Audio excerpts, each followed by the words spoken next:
I thought it was fine to out people. I always knew that I was gay and that everyone else was homophobic, so I was planning on staying in the closet until I moved out. You know the story. 7 years ago, a certain senator from Vermont announced his candidacy for president of the United States. And me being the edgy high school senior who couldn't keep his mouth shut, I went all in on the online activism. Mostly on Reddit, but importantly also on Twitter, where I had a fan account with 10,000 followers that I wouldn't shut up about. My activism for Bernie Sanders did not go over well with everyone, but people knew my politics, and I was just a terminally online 17-year-old high schooler, so no one took it seriously. I guess my parents got a few comments at church, but that was about it. Even at school, I lacked self-awareness and wouldn't shut up about the Democratic primaries. I wasn't antisocial or anything, but most of the people I hung out with were dorkier than me, and at least as unself-aware. Here's one thing that I didn't account for.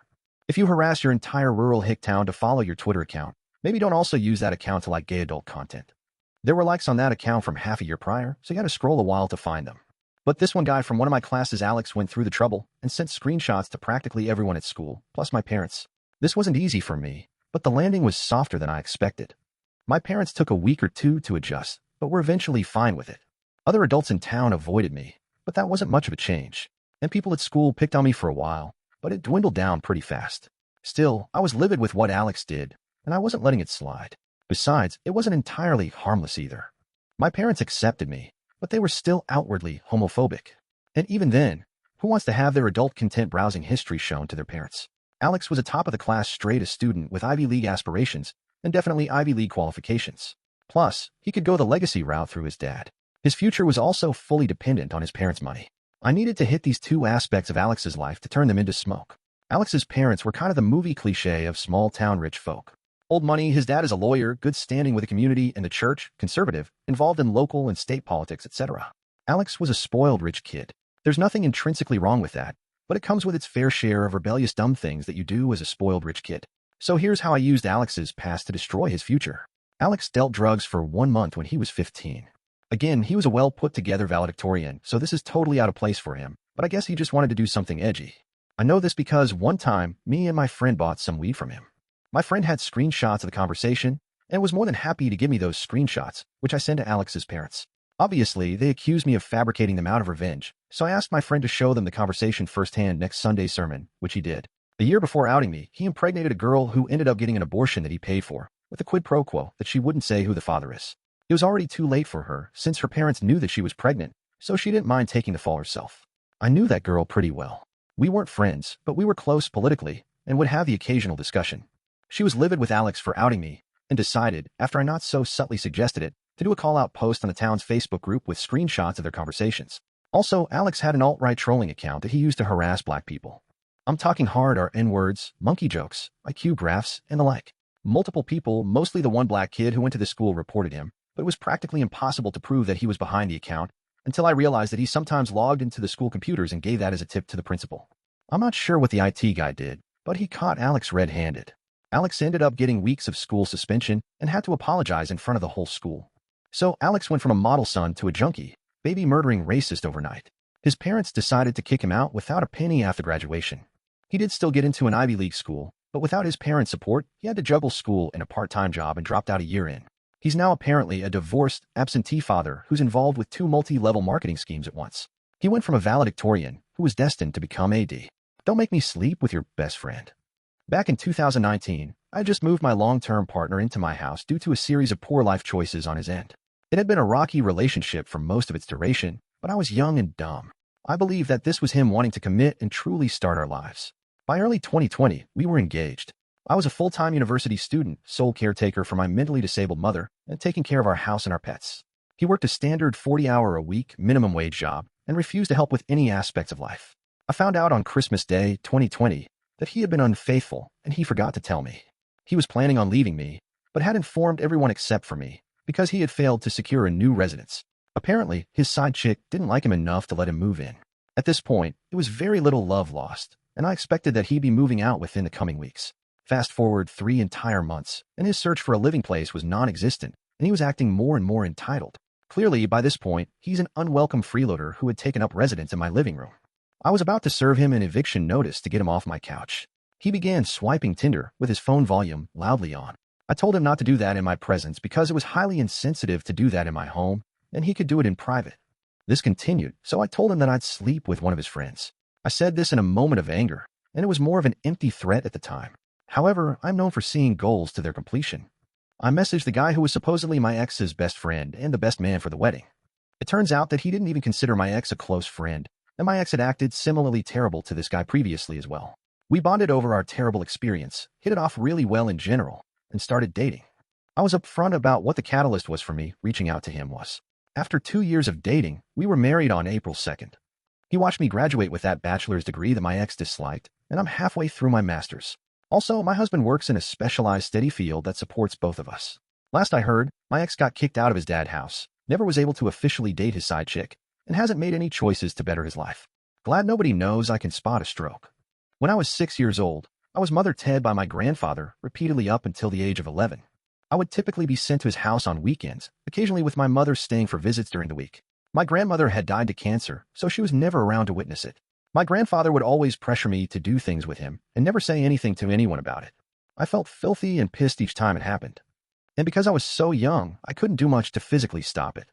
Until Christmas Eve. For Christmas, my mother was visiting my grandfather to celebrate, and since she was an alcoholic, she was asleep in one of the guest rooms. So my grandfather was in the kitchen cleaning up, and I was watching TV. I then heard a thud in the kitchen, and I rushed to check on what it was. It was Grandpa with a face dropped on one side and a numb leg. I asked Grandpa what's wrong. He could only answer in a thick slur, and I knew that he was having a stroke. We had learned about it in school. We'd also learned how to call 911 to save a person, but that wouldn't be necessary. And realizing this, I simply stood up, smiled at him, kept eye contact, and walked back to the living room to continue watching TV. And then I just waited, watching movies, until enough time had passed that I figured nobody could probably help him. Then I got my mom and told her what happened in the kitchen. Mom called 911 and stayed with Grandpa until the ambulance came.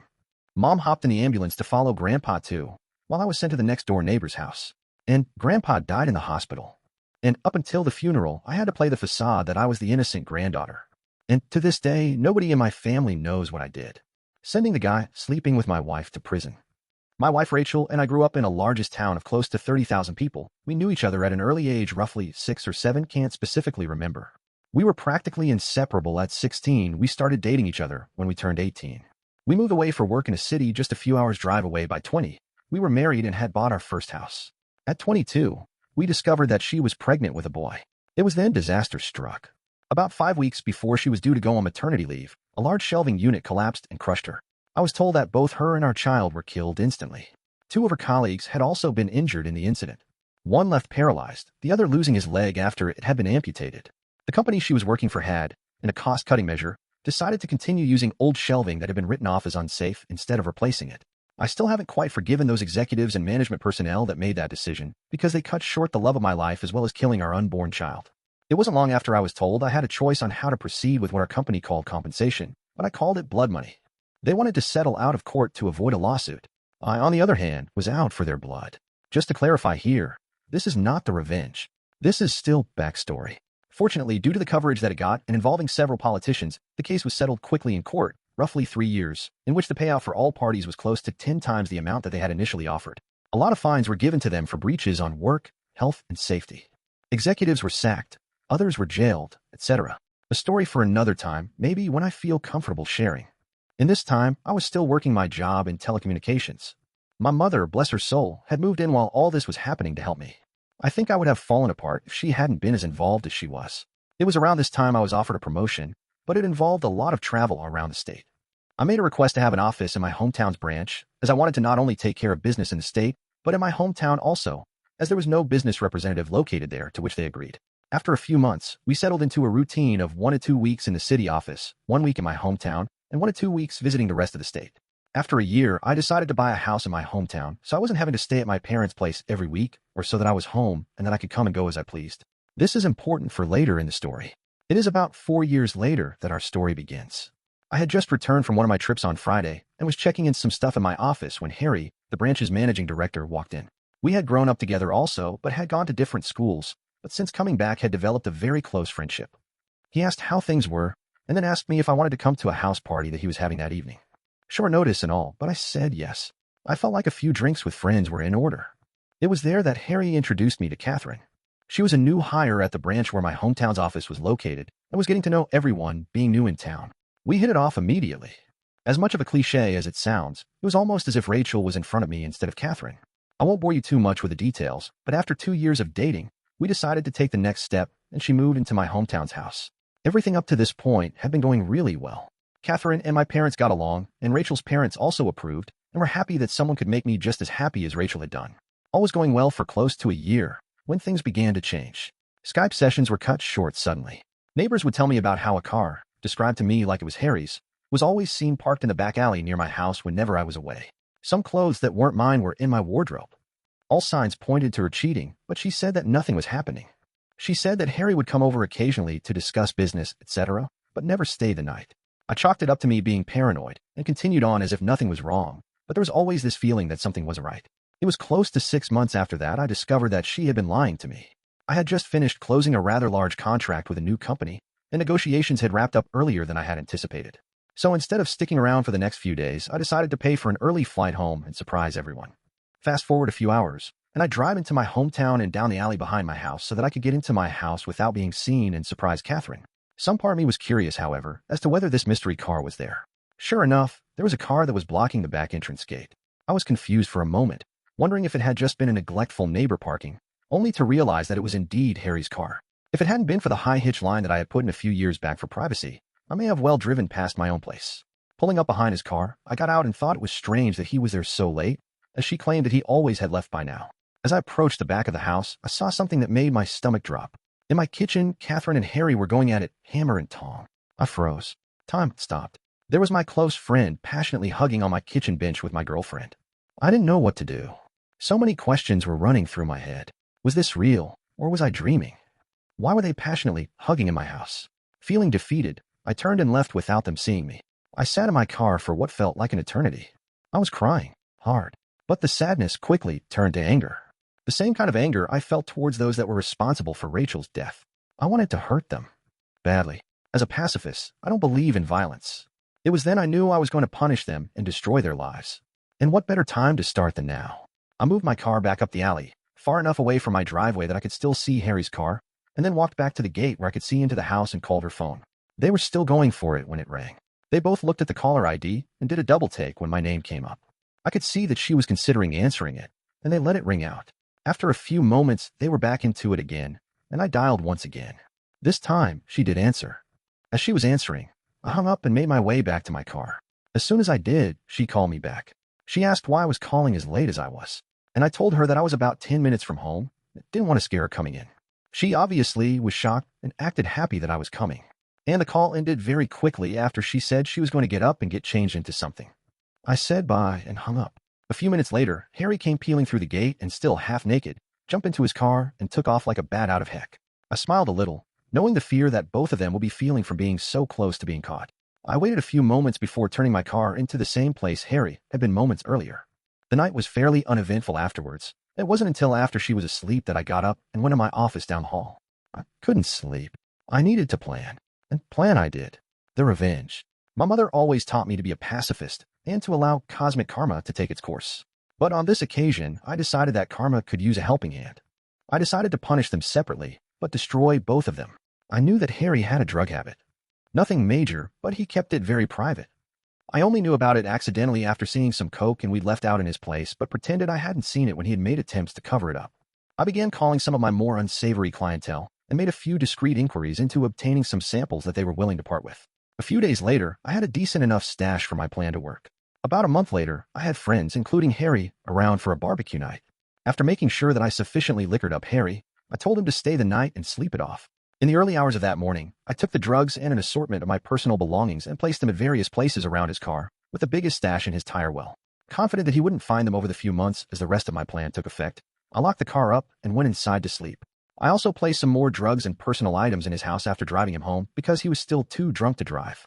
A few days later, I staged a break-in by smashing the back pane of my back door into my kitchen and leaving it open before heading back to the city for a flight. I had several messages the moment I landed. One from my clearly panicked mom, who had found the back door smashed open and had called the police. One from Catherine in tears, and one from the local police asking me to call. After returning all the calls, I informed the police I was away on business and that I would be back the following week to talk with them. While away, I got Catherine to stay with my parents until after I got back, and asked my dad to organize one of the local security companies to install cameras and alarm systems after getting the go-ahead from the police, so as to not ruin the scene of the crime. After getting home, I did the usual. My God, I can't believe this has happened. And why would anyone do this? Routine.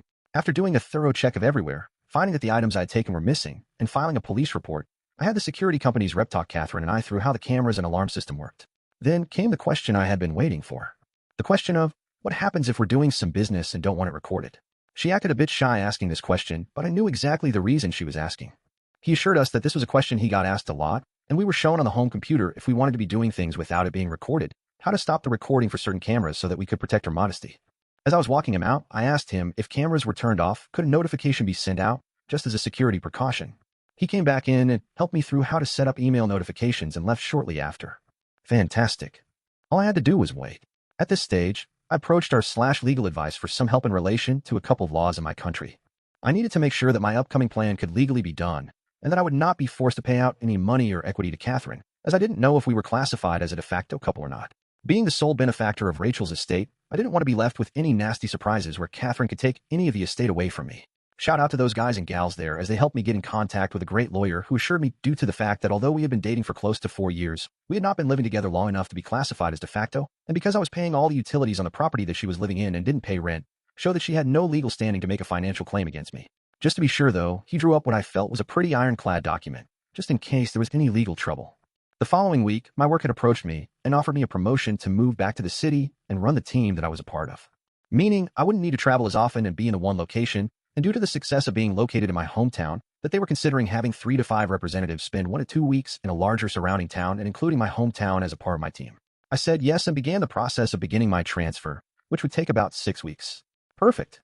More than enough time to gather all my evidence. Upon getting back to my hometown the following week, I began to start in motion the rest of my plan. I asked Harry to approve 1 week's worth of vacation for Catherine for 2 weeks' time. I wanted to send her and a friend or two away on a retreat before I made the biggest decision of my life for a second time. He jumped up and gave me a huge hug, congratulating me on being prepared to take the leap again. I hugged him back tight, but not the way I think he imagined it at the time. He agreed and blocked out the week for me. I asked him not to say anything to anyone as I wanted to make it as big a surprise as I could. I knew that it would spread like wildfire around the office regardless. But that was my plan. That night, I told Catherine that I had booked her and 2 friends to go to a tropical spa resort. All expenses paid for a week. No questions asked, pick 2 friends, and come back to the biggest surprise of her life. She screamed like a kid who had just been told that all the candy in the shop was hers to have. I then told her that the following week, I was going to spend it in the city, preparing for a large client who was one of my biggest accounts and needed some people on my team to help before flying out the following week. And I wouldn't be home until the Monday that she was leaving, so I wouldn't be able to see her, which seemed to disappoint her, but I told her it would be worth it when she returned. What I failed to tell her was that I had decided to take 2 weeks vacation on the other side of the country, mentally preparing myself for the poo storm that was about to erupt the moment she stepped foot on a plane, as well as enjoying my first stage of freedom. On Sunday, 2 weeks later, I flew back and began driving home. Once getting there, I did a quick pass by my house, and sure enough, Harry's car was there. Like the first night I had caught them, I parked a little ways back and checked the cameras. Asleep. In my bed. No surprise, honestly, as I had recorded them constantly do this over the 2 weeks I'd been away. I then made my first call to the police, blocking my caller ID. I told them that I was one of my neighbors and saw someone hanging around in their car in the alley behind my house, and occasionally passing something through windows to passing cars while also looking into my yard. And I was concerned that they were dealing drugs and were going to break into someone's property. I gave them his license plate and description. They said they would have someone there in a few minutes, so I thanked them and hung up. I then called Catherine and told her I was about 10 minutes from home and that I knew she was flying out tomorrow, but desperately wanted to surprise her. Looking back at the footage now, I laugh at the commotion that I am surprised I didn't hear. In the few short seconds, Harry was half-dressed and flying out the back door to his car. At that point, I couldn't have asked for a more perfect scene. As Harry was peeling away, one of the police cars rounded the corner behind me, saw Harry driving away fast, and gave chase. After pulling in, greeting unexcited Catherine, and doing all the couple things, she fell asleep again. I, on the other hand, couldn't sleep a wink. The next day, her and her friends were bundled into a car. After they drove away, I had to wait a few hours, but I began to execute my plan. I called my friend who was a removalist and apologized for the late notice, but needed my place packed and moved on Friday. After agreeing on a time, I told him that he would need to take certain boxes to a storage facility, which he said wasn't an issue. Then, I began packing Catherine's belongings. Later that day, I got a call from the police for me to come and identify some property that they had apprehended from a suspect the previous night that fit the description of property I had reported stolen. I grinned to myself, happy that my plan for Harry had grown to fruition, and replied that I would be there shortly to collect it. Of course, when I got there, some of the items were still unaccounted for, due to the fact that they must have still been in his house and they hadn't searched there yet. By this stage, the town was buzzing with news. Events in my hometown don't stay secret for long. Harry was disgraced and promptly fired for his possession of drugs and stolen property. And our respective bosses on behalf of the company had extended a formal apology towards me during the week. For that night, I went to my parents' house and told both mine and Rachel's parents what had happened, omitting certain details, and that I was moving back to the city after being promoted. But Catherine wouldn't be a part of it. They were pretty upset initially that I hadn't let them know what was going on, but were happy that I was handling everything maturely and hadn't sunk to their level. Though they didn't agree with ghosting Catherine. But after some drinks, laughs, and tears, I went home. On Friday afternoon, after a busy week of organizing cleaners for the following week, the real estate agent put my house on the rental market and various other tasks at my hometown's office. I packed some things into my car and drove to my parents' place and said goodbye before the drive. Before leaving, I went to Becky's house. Becky had been one of Rachel's closest friends growing up. She was the only other person who knew what was happening, minus the details about Harry. Without her help, I wouldn't have been able to organize everything as quickly as I had. I gave Becky a large manila folder with my gathered evidence of her cheating, as well as a letter and a few other legal documents from my attorney, stating that she was ordered not to contact me, and the details of how to access her belongings located at the storage unit I had rented out. After a quick goodbye, I left and drove back to the city. On Sunday, I woke up to several missed calls, voice messages, and text messages. Turns out, Catherine had come home early after being alerted to something being afoot in town, only to find an empty house and a for rent sign out the front. Freaking out, she had gone to my parents, who closed the door on her the moment that they answered, forcing her to call everyone until she managed to somehow be contacted by Becky and told that she had a package for her. I was told that she didn't take too well to that, as I fully well knew at that point from the numerous angry texts and voice messages from her, accusing me of setting up Harry, of being deceitful, etc.